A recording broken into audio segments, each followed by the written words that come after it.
के बीच यूक्रेन की एक बंदरगाह पर बांग्लादेश का एक जहाज मिसाइल हमले में तबाह हो गया, जिसमें एक इंजीनियर की मौत हो गई। इस हमले का एक वीडियो भी सामने आया, जिसमें दिखा कि यूक्रेन के मिकोलाइव में बंदरगाह पर एक जोरदार धमाका हुआ। इसके बाद वहां से आग की लपटें और धुएं का गुबार उठता दिखा। बताया गया कि जिस जहाज पर हमला हुआ उस पर बांग्लादेश का झंडा लगा था और वो 24 फरवरी को सामान लेकर वहां पहुंचा था, लेकिन युद्ध शुरू होने की वजह से वो वहीं फंस गया। इसी बीच रूस के मिसाइल हमले में वो तबाह हो गया। इस हमले में बांग्लादेश के एक इंजीनियर ने दम तोड़ दिया, जबकि कई लोग घायल हो गए।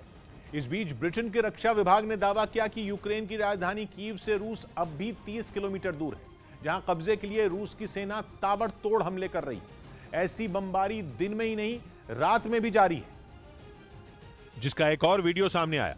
इसमें दिखा कि वहां रात में ऊंची ऊंची इमारतों के पीछे एक बड़ा धमाका हुआ, जो इतना जोरदार था कि इससे कीव के आसमान में चारों तरफ रोशनी ही रोशनी हो गई।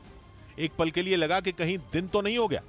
इसी कीव की कुछ सैटेलाइट तस्वीरें भी सामने आई, जिनमें वहां धुआं ही धुआं नजर आया। मतलब एक साथ कीव के कई ठिकाने तबाह कर दिए गए। 2 दिन पहले ही रूसी सेना के 64 किलोमीटर लंबे काफिले की तस्वीरें भी सामने आई थी, जो लगातार कीव की ओर कूच कर रही है।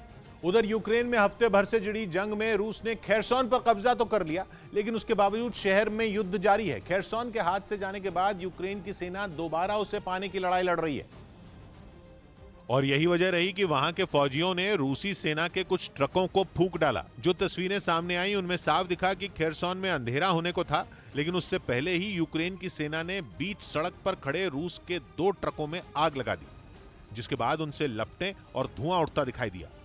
यूक्रेन के सैनिकों ने उन ट्रकों में मौजूद रूसी फौज के सामान को भी बाहर निकालकर फेंक दिया। यूक्रेन के जवानों ने रूस की सेना को नुकसान पहुंचाया तो सूरज छिपते ही शहर में धमाकों की आवाज एक बार फिर गूंज उठी। रात में हुए इस धमाके ने पूरे शहर को दहलाकर रख दिया। वहीं रूस यूक्रेन जंग का 1 हफ्ता पूरा होने पर अमेरिका ने डराने वाला बहुत बड़ा दावा किया। दावा यह कि रूस का अगला निशाना यूक्रेन के दक्षिण में काले सागर के किनारे बसा उसका तीसरा सबसे बड़ा शहर ओदेसा है। ओदेसा में अब तक रूस की छेड़ी जंग का बहुत ज्यादा असर देखने को नहीं मिला। जिस तरह रूस के रॉकेट और मिसाइलों के हमलों ने उत्तरी और पूर्वी यूक्रेन को झकझोर कर रख दिया है, उसके मुकाबले दक्षिण में मौजूद ओदेसा काफी शांत है। लेकिन अमेरिका का दावा है कि यह शांति अब भंग होने वाली है, क्योंकि पुतिन ने अपनी नौसेना को ओदेसा पर कूच करने के लिए काला सागर में उतार दिया है, जिसका दावा करती तस्वीरों में वीरान समुद्र तट पर किसी खतरनाक तूफान के आने से पहले का सन्नाटा पसरा नजर आया। लेकिन तभी हिलोरे मारती समंदर की लहरों पर दूर से रूस के जंगी जहाज तेजी से आगे बढ़ते दिखे। जहाजों को देखकर ऐसा लगा मानो काला सागर से ओदेसा का काल आगे बढ़ रहा हो। अमेरिका का दावा है कि यूक्रेन के ओदेसा पर धावा बोलने के लिए रूस के जंगी जहाज क्राइमिया से निकल चुके हैं और काला सागर से होते हुए उसकी तरफ बढ़ रहे हैं। क्राइमिया यूक्रेन के दक्षिण में, ये वो इलाका है जो कागज पर तो यूक्रेन का हिस्सा है, लेकिन करीब 8 साल पहले 2014 में उस पर रूस ने कब्जा कर लिया था। आज वहां रूस की ही सेना तैनात है। पिछले हफ्ते रूस की सेना इसी क्राइमिया से यूक्रेन को उसके दक्षिण में घेरने के लिए घुसी थी, और यूक्रेन के इसी दक्षिणी हिस्से में वो काफी जगह बढ़त बनाए हुए है। बल्कि इसी इलाके में बसे यूक्रेन के खेरसोन शहर को रूस अपनी मुट्ठी में कर भी चुका है। इसी खेरसोन के पश्चिम में है ओदेसा।